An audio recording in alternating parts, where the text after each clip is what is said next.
Guzmán, en un mundo dividido por la Guerra Fría, donde Estados Unidos y la URSS libraban sus batallas por poderes en países como nuestro. Usted habló de la violencia como una ley universal, pero hablemos de la realidad peruana. ¿Recuerda el primer peruano que murió ejecutado por su orden en este contexto de lucha ideológica global? ¿Qué sintió como hombre al saber que la sangre peruana ya estaba derramando en el nombre de esta guerra ideológica? Recuerdo no un hombre, sino un silencio que llega después del disparo. Usted habla de la Guerra Fría como un juego de poderes lejanos, pero para nosotros aquí no era una abstracción, era el sistema completo respirando sobre nuestros cuellos. El capitalismo y el socialimperialismo soviético eran las dos caras de la misma moneda que oprimía el campesino peruano. Cuando este primer hombre cayó, no solo sentí triunfo, sentí el frío de la responsabilidad. Era la confirmación de que la teoría se había vuelto carne y hueso, y que la sangre peruana, nuestra sangre, era el precio para dejar de ser peones en el tablero de otros, y empezar a ser dueños de nuestro propio destino. Por terrible que fuera el camino, fue el momento en el que el Perú dejó de ser espectador de su propia historia. Usted instó a miles de jóvenes a dejar sus aulas y tomar las armas, prometiendo un futuro glorioso en medio del conflicto global este y oeste, mirando atrás en un Perú que luego abrazó el neoliberalismo tras el fin de la Guerra Fría, que le dice a las madres de estos jóvenes que murieron sin ver la revolución, no fueron en última instancia sacrificados por una causa que la historia global dejó atrás. Que si la historia los dejó atrás, mira a su alrededor. Esa paz que vino después de la Guerra Fría solo trajo el neoliberalismo, el saqueo más descarado de todos. Esos jóvenes, esos hijos, no murieron por una causa de la Guerra Fría. Ellos fueron los primeros en ver el verdadero enemigo que realmente venía. Ellos no se sacrificaron por un mundo que se acababa, sino para evitar el mundo que llegó. El mundo donde el fuerte devora al débil sin máscara. El mundo donde hoy ustedes llaman globalización y que no es más que el imperialismo yanqui sin un rival. A esas madres les digo que sus hijos no cayeron en vano. Fueron la primera alarma, el primer grito en la noche contra un sistema que hoy todos ven, pero que solo nosotros estábamos dispuestos a enfrentar con la verdad desnuda de la lucha. Fueron semillas arrojadas contra un muro de acero. Quizás no lo derribaron, pero la grieta que dejaron en la conciencia de que ese muro existe y deba caer. Algunos dicen que la reforma agraria fue una especie de revolución pacífica, mientras otros optaron por la violencia como sendero luminoso. ¿Cree usted que si el Estado hubiera ayudado más después de la guerra y la reforma, no habría surgido el terrorismo?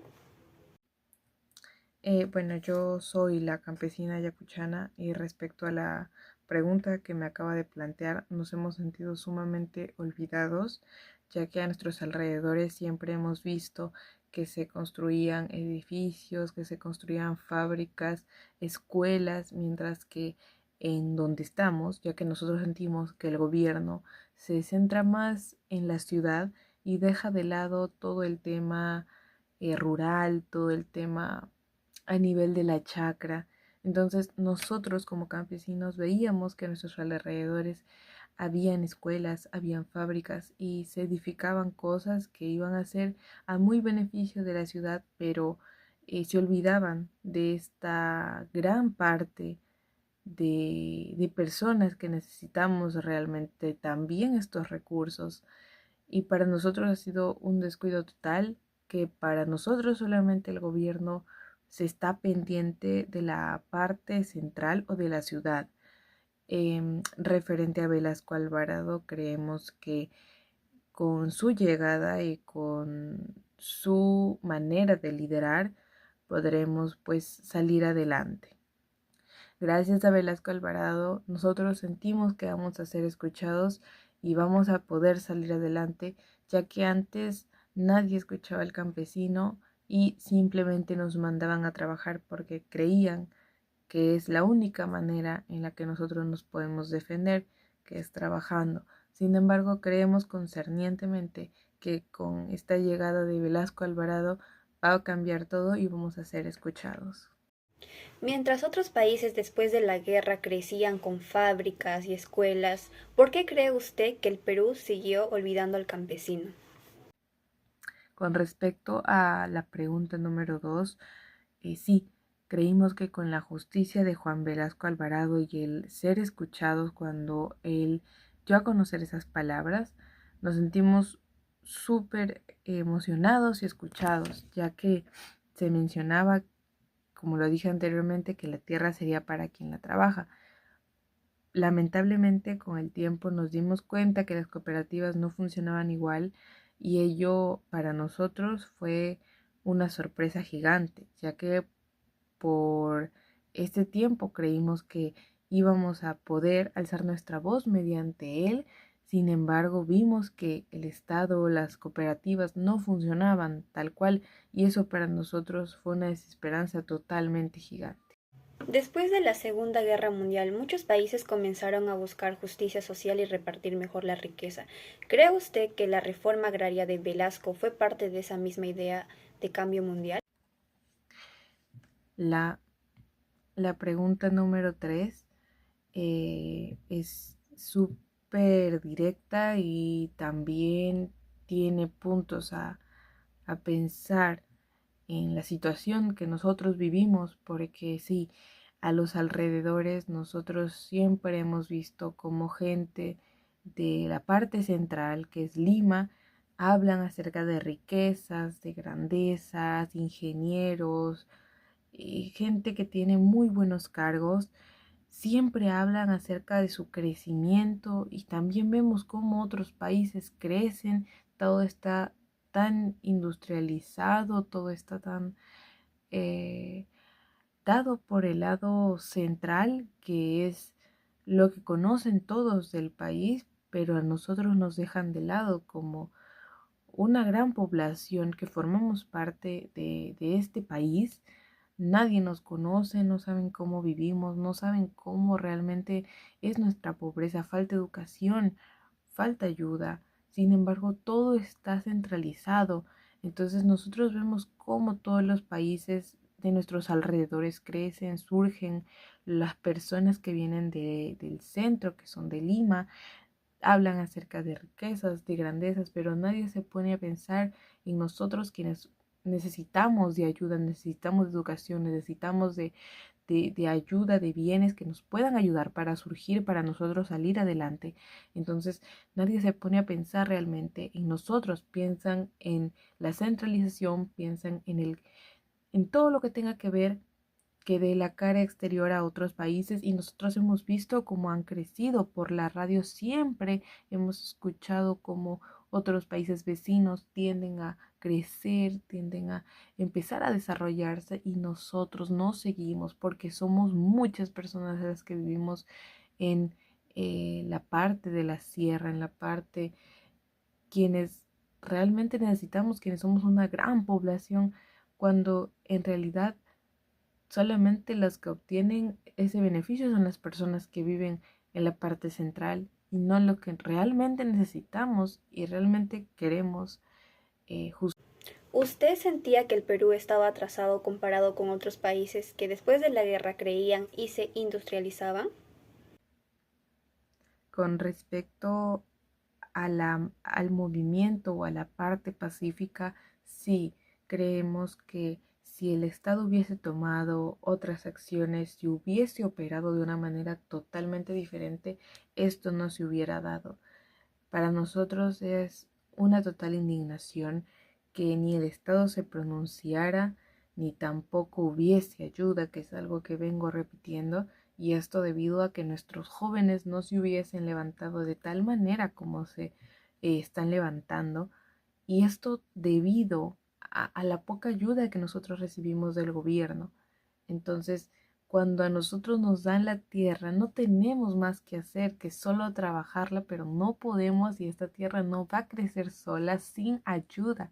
Y es por ello que nosotros necesitamos, hablamos, proclamamos, pero no nos hacen caso. Y es justamente el motivo por el que los jóvenes se levantan de manera no pacífica, porque es la única opción a que puedan realmente hacer algo y puedan hacer justicia, ya que con la parte pacífica o con el lado pacífico que quisimos tomar en algún momento, que los jóvenes quisieron tomar en algún momento para que se hiciera justicia, no hubo una respuesta, pues lamentablemente el otro o la otra parte o la otra cara de la moneda sería tomar pues el lado no tan amable para buscar y recibir apoyo y ayuda, porque aquí lo que faltan son escuelas, aquí lo que falta es que la parte de la producción empiece a ayudarnos, a solventarnos para mejorar como provincia, y eso nosotros no lo vemos y es una indignación total, no solamente para nosotros, sino también para nuestras familias.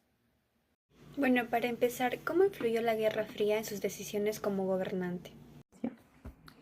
Bueno, respecto a tu pregunta, creo que es importante mencionar que durante la Guerra Fría se encontraba dividida en dos grandes bloques, ¿no? Lo que era Estados Unidos y la Unión Soviética, la URSS. Sin embargo, mi gobierno no adoptó ninguna posición respecto a alguno de estos países.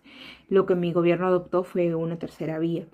Una vía que buscaba la justicia social y la independencia económica, cosa que no podíamos alcanzar y nos alejaba debido a las deudas externas que se habían dado y la dependencia del capital extranjero. Ahora, estas cosas habían limitado nuestro desarrollo. Nuestra revolución no fue ni comunismo ni capitalismo, fue peruanismo. Ahora, como lo expresé en 1971, nos situamos revolucionariamente frente al falso dilema capitalismo o comunismo para intentar un rumbo nuevo que lleve a nuestro pueblo hacia formas distintas de organización económica y social. Algunos sostienen que mi gobierno se convirtió en una dictadura debido al golpe de Estado que di en su momento. Sin embargo, lo repito una y otra vez, nuestro gobierno fue una revolución nacionalista basada en el peruanismo. El golpe de Estado que realizamos no buscaba el poder por ambición, sino corregir el rumbo de un gobierno reformista moderado que no había cumplido sus promesas de cambio ni enfrentado a las viejas estructuras oligárquicas. Las Fuerzas Armadas no se presentaron como una solución a la crisis que se daba en el Perú, a la crisis política, sino como un instrumento del pueblo dispuesto a permanecer en el poder el tiempo que fuera necesario hasta que pudiéramos transformar o por lo menos iniciar un cambio en las estructuras económicas y sociales del Perú. Nuestro objetivo fue construir una nación más justa e independiente y soberana. Algunos opinan que su régimen autoritario y sus reformas crearon las condiciones que se dieron a Sendero Luminoso. ¿Qué piensa usted?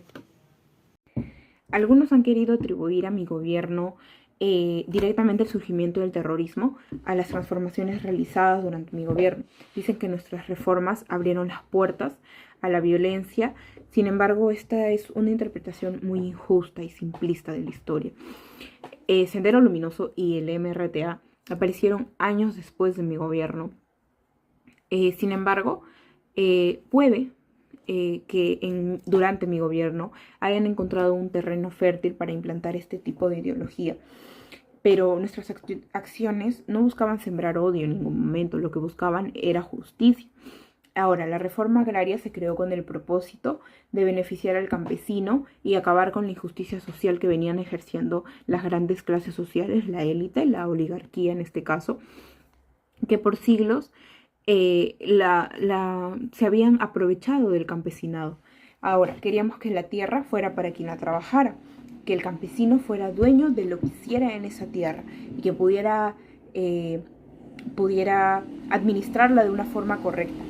Reconozco con autocrítica que hubo errores en la planificación y cooperativas mal organizadas que tal vez pudieron haberse llenado los bolsillos por casos de corrupción. Lo reconozco. Sin embargo, esos fueron defectos en nuestro programa revolucionario y eso se reconoce. pero el objetivo fue legítimo, devolver dignidad y derechos a las mayorías rurales. Creo más bien que fueron los gobiernos posteriores los que terminaron de crear las condiciones para que el terrorismo creciera, donde el Estado se retiró y el abandono pues reemplazó a la presencia del gobierno.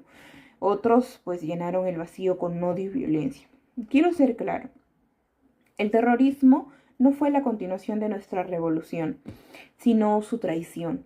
Nosotros creíamos en la justicia mediante el trabajo, la educación y la conciencia nacional, no a través del derramamiento de sangre. Sendero Luminoso no representó esperanza del pueblo, sino destrucción. Señor empresario, frecuentemente se presenta una dicotomía entre el modelo estadística de Velasco y el neoliberalismo posterior. Desde su perspectiva, ¿qué elementos específicos del gobierno militar facilitaron la crisis económica de fines de los 70 y los 80? ¿Y por qué considera que las reformas del mercado implementadas en los 90 representaban la única alternativa viable para reconstruir la economía nacional? Bueno, a continuación de su pregunta, el gobierno de Velasco implementó un modelo económico que, si bien tuvo intenciones redistributivas, contenía graves contradicciones estructurales que precipitaron la crisis posterior. Su política de estatizaciones masivas creó un sector público sobredimensionado y financieramente insostenible, mientras que los controles de precios y proteccionismo excesivo generaron distorsiones en los mercados y desincentivaron las inversiones privadas. Esta combinación de estatismo exacerbado y aislamiento comercial nos condujo a una crisis de balance de pagos, un endeudamiento externo creciente y el colapso productivo de múltiples sectores que, frente a este escenario de hiperinflación y recesión, las reformas de los 90 no respondían a una preferencia ideológica abstracta, sino a la necesidad imperiosa de construir las bases de una economía fundamental. La estabilización monetaria, la apertura comercial y las privatizaciones permitieron contener la espiral inflacionaria, reinsertar al Perú la economía global y atraer los capitales necesarios para modernizar nuestra infraestructura productiva. Fue un proceso complejo y con costos sociales, pero representaba el único camino viable para superar la crisis heredada y crecimiento económico que posteriormente permitiría reducir significativamente los índices de pobreza en el Perú. Usted sostiene que la ideología fue el factor determinante en el surgimiento de Sendero Luminoso, pero ¿no considera la élite empresarial de la época mostró una notable miopía al no promover con mayor vigor un desarrollo inclusivo que hubiera limitado el espacio social del cual se nutrió la insurgencia? ¿Qué responsabilidad histórica reconoce en su sector respecto a la profundización de las brechas que facilitaron la propagación del conflicto armado? Bueno, a continuación con la siguiente pregunta, reconozco que existe una significativa miopía en el sector empresarial respecto a la dimensión social del desarrollo económico. Si bien mantengo que la naturaleza de Sendero Luminoso fue fundamentalmente ideológica y no pude explicarse únicamente por variables socioeconómicas, es indudable que la exclusión estructural y la falta de oportunidades en vastos sectores del país crearon terreno fértil para la propagación de un mensaje radical Nuestro error consistió en subestimar el impacto estratégico de las desigualdades regionales y la marginalización del mundo rural. Se vio una visión más lúcida, hubiera comprendido que la estabilidad institucional y la seguridad jurídica, condiciones esenciales para la inversión y el crecimiento, son incompatibles con fracturas sociales profundas. La responsabilidad histórica de mi sector radica en no haber impulsado con suficiencia contundencia políticas del desarrollo integral que articularan crecimiento económico con inclusión social. Debíamos haber sido más proactivos en abogar por reformas educativas sustanciales, inversiones en infraestructuras conectivas y mecanismos de formalización de integrar al Perú marginado. Aprendimos también que mediante una experiencia trágica que el desarrollo económico sostenible exige necesariamente la construcción de ciudadanía y reducción de brechas estructurales. Eso sería mi respuesta según su pregunta formulada. Gracias.